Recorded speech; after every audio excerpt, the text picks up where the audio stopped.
Oi, eu sou o PKB e o vídeo de hoje é sobre acreditar em Jesus. Ok? Vamos ser sinceros, ok? Uma série de pessoas dizem acreditar em Jesus. Os ateus dizem acreditar no Jesus histórico, os judeus no Rabino Yeshua, os muçulmanos no profeta Jesus, enquanto católicos como eu acreditam que esse Jesus de Nazaré é, na verdade, literalmente Deus.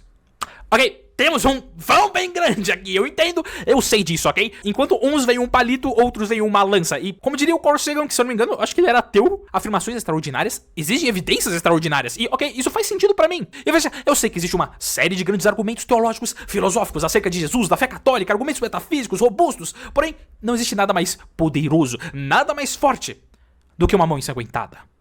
E ok, eu explico. Lady Macbeth. Lady Macbeth é uma peça escrita por Shakespeare. E basicamente nessa peça, Lady Macbeth e o marido dela... e óbvio, spoilers, ok? Spoilers de Shakespeare. Eu nunca pensei que ia falar isso na minha vida. O maluco morreu em 1616, mas tudo bem. Então, se você se importa muito em receber spoilers de Shakespeare, Senhor Machado de Assis, então pula esta parte, ok? Agora, se você não se importa, tudo bem, continuamos. Basicamente, Lady Macbeth e o marido dela mataram uma pessoa e ambos, esposa e marido, agora ficam tomados pela culpa, pelo remorso, de tal modo a ter alucinações, sabe? Alucinações com o cheiro do sangue, o vermelho nas mãos, e quanto mais se esfrega, mais se espalha, e não importa o que aconteça, aquele sangue não consegue sair das mãos dela. E por isso diz que não existe nada mais forte do que as mãos ensanguentadas. A realidade do ser, a realidade das coisas bate de tal forma que não importa o que você faça, por mais que a Lady Macbeth possa escutar música, jogar futebol aos domingos, distrair a cabeça com qualquer outra coisa, a realidade do que ela fez vai voltar. E apesar de alucinações não serem de fato reais, as alucinações ocorreram por causa de um fato que foi bem real. Por isso, para um vídeo chamado Devo Acreditar em Jesus? É conveniente se apegar à realidade, sem discussões intermináveis, sem bobagens fictícias, apenas o sangue nas mãos. A realidade dos fatos que nenhum homem pode ignorar ou fingir que não tá vendo, fruto apenas da realidade.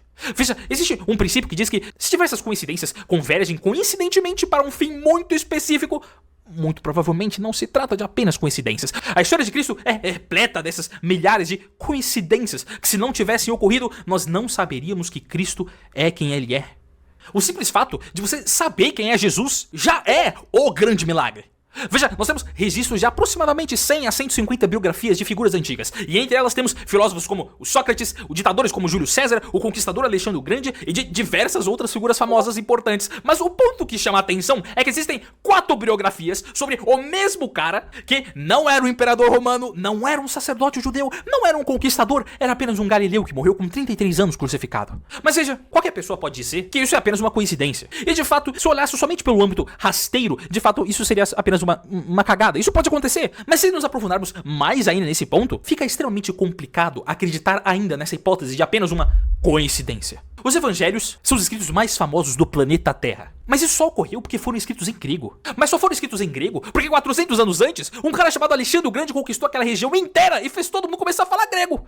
Se isso não tivesse acontecido, o evangelho ia morrer numa região aleatória da Palestina, porque fora de lá ninguém sabia hebraico. Portanto, para que Cristo seja o Cristo que conhecemos, foi necessário um Alexandre o Grande 400 anos antes. Mas este não é o único ponto curioso. Não é somente pelo grego que os evangelhos sobreviveram, mas também pelas estradas romanas. Quando Jesus veio, as estradas feitas pelos romanos permitiram que o evangelho se espalhasse rapidamente pelo império, porque Roma tinha construído uma rede de estradas que conectava todo o território deles, coisa que nenhum outro império havia feito com a proporção que Roma havia feito. O que estamos falando aqui é de praticamente 100 mil quilômetros de estrada. Isso é um negócio inimaginável. Mas há um outro ponto. De nada adiantaria estradas pavimentadas e olha que beleza, uma estrada maravilhosa, se não houvesse o mínimo de paz da região. E Jesus nasce justamente no período da Pax Romana, um período de paz que ainda tinha no Império, que ajudou os apóstolos a viajar pelo Império inteiro, sem morrer no meio do caminho, porque estava tendo uma guerra civil de uma cidade contra a outra. Portanto, o que estamos falando aqui é ou do homem mais sortudo da história da humanidade, que por coincidência, todas as coisas convergiram para este cara dar certo, ou de fato, estamos olhando para alguém que não é simplesmente um homem.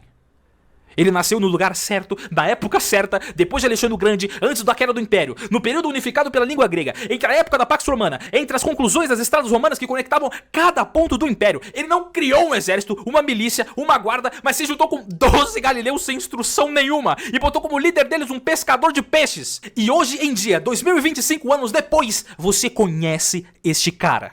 Essas foram as decisões que ele havia tomado. Poderia Cristo ter usado como líder da igreja qualquer outro apóstolo? Veja, nenhum de nós, se tivéssemos que criar uma empresa, colocaríamos como CEO da empresa o cara que tivesse nos traído. Mas Cristo fez isso.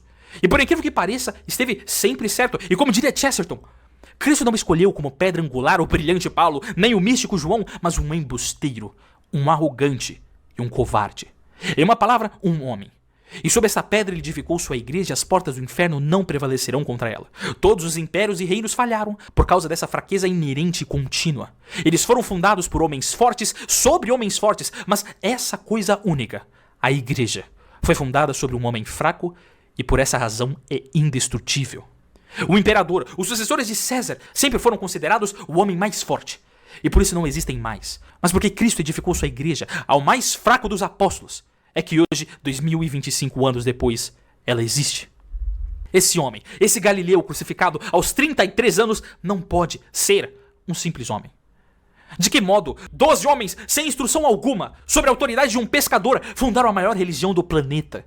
Ora, isso não pode ser fruto da coincidência. Afinal, como visto no início do vídeo, quando diversas coincidências convergem para um fim muito específico, provavelmente não se trata apenas de puras coincidências. Poderá outro dizer que de fato não foram coincidências, mas algo planejado, planejado por uma inteligência humana que organizou tudo por trás. Jesus, como qualquer outro homem comum, planejou tudo isso muito bem e...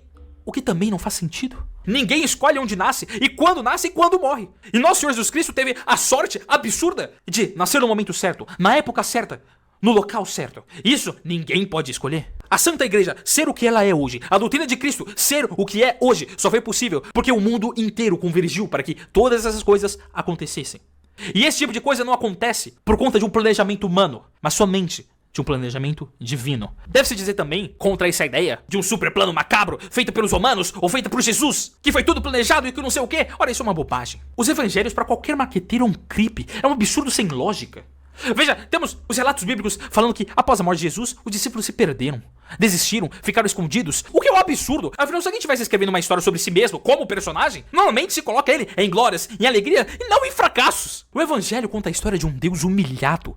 Se a ideia do evangelho, como dizem muitos ateus, é basicamente uma mentira contada pelos discípulos de Jesus para angariar seguidores idiotas, então alguém dá aulas de marketing para esses caras, porque dizer que Deus morreu pelado numa cruz humilhado não é muito bem uma ideia que as pessoas gostam de escutar até os dias de hoje. Os evangelhos dizem que Jesus ressuscitou dos mortos. E a primeira testemunha da ressurreição é uma mulher. Na época, o testemunho de uma mulher não valia o mesmo que o testemunho de um homem. Se a história se tratasse de uma mentira, que você quer convencer outras pessoas dessa mentira, e não de um fato histórico, o autor devia ter colocado que a primeira testemunha da ressurreição não foi uma mulher, mas sim um homem. E de preferência um homem de poder, sei lá, um soldado, um juiz, um sacerdote, para dar credibilidade ao texto. Se a história é inventada, por que falar que foi uma mulher que viu o fato mais importante da fé católica, sendo que eles poderiam simplesmente inventar qualquer outro relato? De modo que justamente o fato de ter sido Maria Madalena a primeira testemunha da paixão, que muitos são contra esse relato da ressurreição. Antigamente se dizia que, antigamente é porque as mulheres não tinham o mesmo valor que os homens, o testemunho delas não valia a mesma coisa. Hoje em dia se faz algo parecido. Só que em vez de se dizer que é por ser mulher, dizem que é por fatores psicológicos. Muitos acreditam que Maria Madalena não viu Jesus ressuscitado de fato, mas dizem apenas que, por conta do trauma que foi ter visto a crucificação, ela teve uma ilusão, ela ficou traumatizada. E então, naquele momento de tristeza, teve uma alucinação. Ela teve uma ilusão gigantesca, forte. E depois o relato se espalhou como uma mentira e continua sendo uma mentira até os dias de hoje.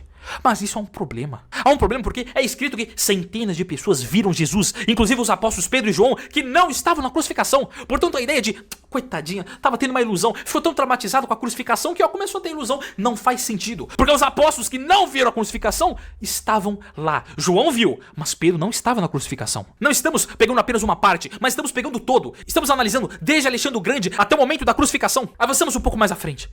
O que fizeram os apóstolos? Pedro morreu crucificado de cabeça para baixo. André crucificado em forma de X. Filipe foi enforcado. E enquanto tudo isso acontecia, eles sempre repetiam que Jesus ressuscitou. E este é o ponto fundamental. Se o homem diz, fuja do prédio, está pegando fogo, eu não vou fugir, porque, ele só tá gritando. Mas se ele diz isso correndo, desesperado, opa, ok, isso é um ponto a mais, então eu acho que eu vou começar a acelerar o passo, pode ser que seja verdade. Mas se ele diz, fuja do prédio, está pegando fogo, pelo amor de Deus, fuja, e faz isso correndo, e enquanto ele fala isso, ele decide pular do segundo andar até o chão, opa, peraí, ok, tem algo bem sério aqui. Talvez ele não esteja mentindo.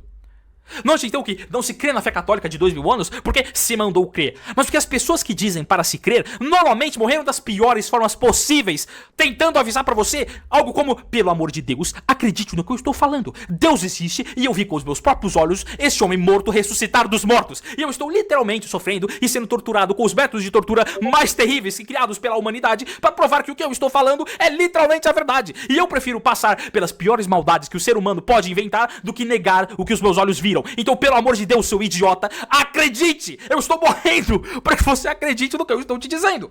Esse é o ponto mais importante da fé católica. Eu não sei como o povo não entende isso. A não ser que o sujeito, sei lá, seja muito ateu e acredite, né? Tá lá, né? Eles estão na Galileia. Pedro, o líder dos apóstolos, chega e fala: rapaziada, eu tive uma brilhante ideia.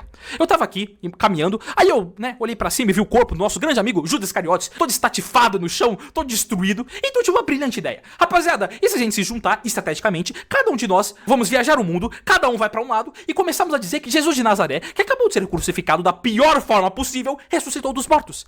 E assim, os judeus e todo o império vão querer a nossa morte, nós iremos ser perseguidos pelo resto das nossas vidas e vamos ter uma morte terrivelmente agonizante. Olha que ideia maravilhosa! Veja, meu amigo, isso não faz sentido. Os discípulos só fizeram o que fizeram porque não tinham dúvidas de que aquele homem que ressuscitou dos mortos é literalmente Jesus Cristo, Deus do universo. Como diria Nietzsche, que foi citado várias vezes por Viktor Frankl, na época do campo de concentração, quem tem um porquê para viver suporta quase qualquer como. Depois de Jesus de Nazaré morrer, aqueles homens viram alguma coisa. Uma coisa extraordinária o suficiente para achar uma boa opção, ter prego sendo martelado sobre as suas mãos e sobre seus pés, ter o corpo preso no madeiro e ficar lá por dias até morrer de inanição. Os apóstolos falavam a verdade, não com a boca, como qualquer um de nós podemos falar, mas pelos atos, pelo sangue derramado. E como dito no início desse vídeo, não existe nada mais forte do que as mãos ensanguentadas. Você pode fingir que não vê, você pode ignorar, mas aqueles homens viram alguma coisa e morreram das piores formas possíveis para provar a fé. Cristo ressuscitou verdadeiramente.